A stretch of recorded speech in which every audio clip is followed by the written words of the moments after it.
আসসালামু আলাইকুম সবাইকে। আমি মুনিম সিলেট থেকে বলছি।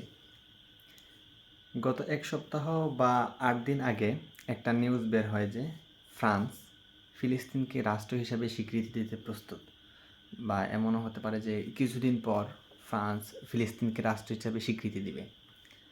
তো সেখানে নিউজটা দেখার পর কমেন্ট বক্সে দেখলাম সবাই আলহামদুলিল্লাহ আলহামদুলিল্লাহ বলতেছে, মানে অনেক আলহামদুলিল্লাহ লেখা উঠতেছে। আলহামদুলিল্লাহ আমিও বলতেছি, ফিলিস্তিন একটা রাষ্ট্র হিসেবে স্বীকৃতি পেলে ভালো। ফিলিস্তিনিদের জন্য তাদের একটা স্বীকৃতি পাওয়া এটা অধিকার। কিন্তু আমার একটা প্রশ্ন হচ্ছে যে ফ্রান্স কেন ফিলিস্তিনকে স্বীকৃতি দিবে, বা কী এমন হয়ে গেল ফ্রান্সের যে ফ্রান্স এত বছর পর ফিলিস্তিনকে স্বীকৃতি দিতে যাচ্ছে বা ফিলিস্তিনকে স্বীকৃতি দিতে চাচ্ছে। তো একটা ঘটনাটা দিয়ে শুরু করি আজকের আলোচনাটা, যে আমরা সবাই ক্রুসেড যে যুদ্ধ সেটা শুনেছি, হয়তো অনেকে শুনি নাই বা অনেকে শুনেছি যে ক্রুসেড হয়েছে কয়েকবার, 3বার 4বার ক্রুসেড হয়েছে। তো প্রথম ক্রুসেডের যে ডাক দেয়া হয় সেটা কিন্তু দেয়া হয় ফ্রান্স থেকেই।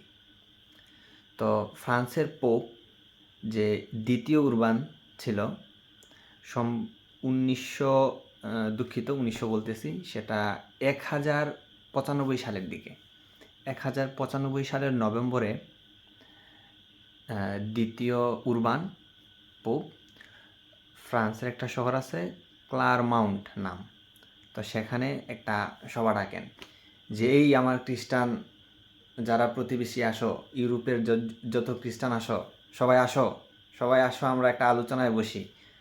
আলোচনা বসে দেখি কি করা যায়, যে জেরুজালেম 400 বছর ধরে আছে মুসলিমদের অধীনে, কিভাবে সেই জেরুজালেমকে আমরা মুক্ত করব, মুসলমানদের কবজা থেকে আমাদের কবজায় নিয়ে আসব।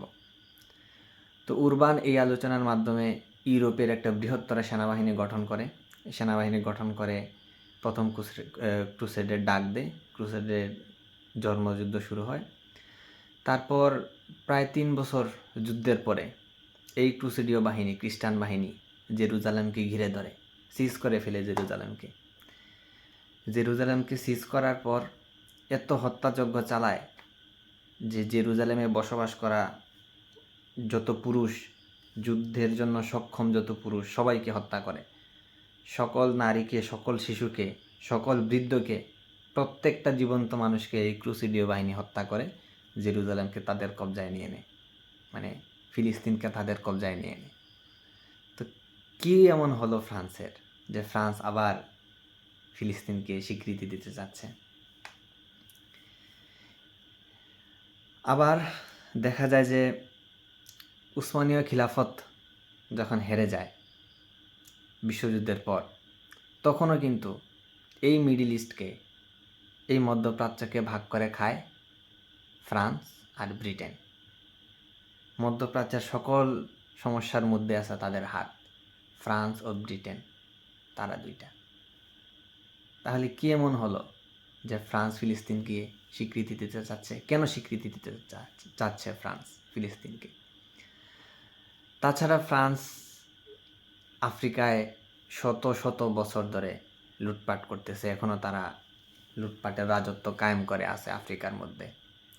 আফ্রিকার যে সাহেল রিজিয়ন, সেই রিজিয়নটার বলতে গেলে ফ্রান্স সম্পূর্ণ নির্ভরশীল এই তাদের সাহেল রিজিয়নটার উপর। আফ্রিকার মধ্যাঞ্চলে যে অঞ্চলগুলো আছে ওগুলার কথা বলতেছি আমি। তো বর্তমান যে ফ্রান্সের অর্থনীতি, শিল্প সব টিকে আছে আফ্রিকার উপর। Without Africa France is nothing. ফ্রান্সের energy sector, nuclear sector, 90% uranium আসে নাইজার থেকে, ওখান থেকে ফ্রান্স তুলে তার দেশে নিয়ে আসে। তেল, গ্যাস, গেবন, অ্যাঙ্গোলা, সেগুলা থেকে তেল গ্যাস নিয়ে আসে। ফ্রান্স মিনারেল নিয়ে আসে ডিআর কঙ্গো থেকে। তারপরে তাদের চকলেট ইন্ডাস্ট্রি, চকলেটের যে মেইন উপাদান কোকো, সে কোকোটা নিয়ে আসে তারা আফ্রিকা থেকে। তাদেরকে শোষণ করে লুটে খাচ্ছে ফ্রান্স এখন পর্যন্ত। তাহলে যে আমরা যদি গভীরভাবে একটু চিন্তা করি, তাহলে প্রথমত আমাদের একটা জিনিস আসছে যে এটা হচ্ছে একটা রাজনৈতিক বুলি। ফ্রান্স বর্তমান সরকার যে আছে, সে আছে একটা জোট সরকারের মধ্যে। তার অবস্থান দিন দিন দুর্বল হয়ে যাচ্ছে, তার জনসমর্থন দিন দিন কমে যাচ্ছে। আর ফ্রান্সের একটা বড় অংশ হচ্ছে মুসলিম জনগোষ্ঠী। তারা মাইনরিটি, কিন্তু ভোট ব্যাংকে তারা একটা অনেক বড় প্রভাব ফেলে।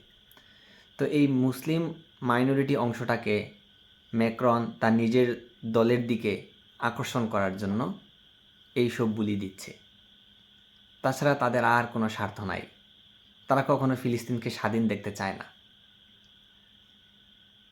তারা ইসরায়েল প্রতিষ্ঠা করছে। ইভেন আপনারা হয়তো জানেনও যে ফ্রান্স বিগত কয়েক বছরের মধ্যে প্রায় $4 বিলিয়ন অস্ত্র ইসরায়েলকে দিছে। তাহলে এখন কেন সে ইসরায়েলের বিরুদ্ধে গিয়ে এই যুদ্ধ থামাইয়া ফিলিস্তিনকে সে স্বীকৃতি দিবে, স্বাধীন রাষ্ট্র হিসাবে স্বীকৃতি দিবে? কেন মনে হয় আপনাদের কাছে? তা আমার কাছে মনে হচ্ছে যে এই মুসলিম যে ভোট ব্যাংক আছে, সেইটা তার নিজের দিকে আকৃষ্ট করার জন্য ম্যাক্রন এই বুলিগুলো দিচ্ছে। যেমন আমরা দেখতাম ডোনাল্ড ট্রাম্পের ক্ষেত্রে, তো অনেক মুসলিমই কিন্তু ডোনাল্ড ট্রাম্পকে সমর্থন করত নির্বাচনে, যে ভাবতো যে ডোনাল্ড ট্রাম্প যদি ক্ষমতায় আসে তাহলে হয়তো ফিলিস্তিনিদের জন্য একটা মুক্তির দরজা খুলবে, যুদ্ধটা বন্ধ হবে। কিন্তু আমরা দেখতেছি তার উল্টোটা। বাইডেন প্রশাসনের সময় যতটা ইসরায়েল নমনীয় ছিল, ট্রাম্প প্রশাসনের ক্ষেত্রে ইসরায়েল আরও বেশি আগ্রাসী হচ্ছে, ফিলিস্তিনিদের উপর আরও বেশি চড়াও হচ্ছে।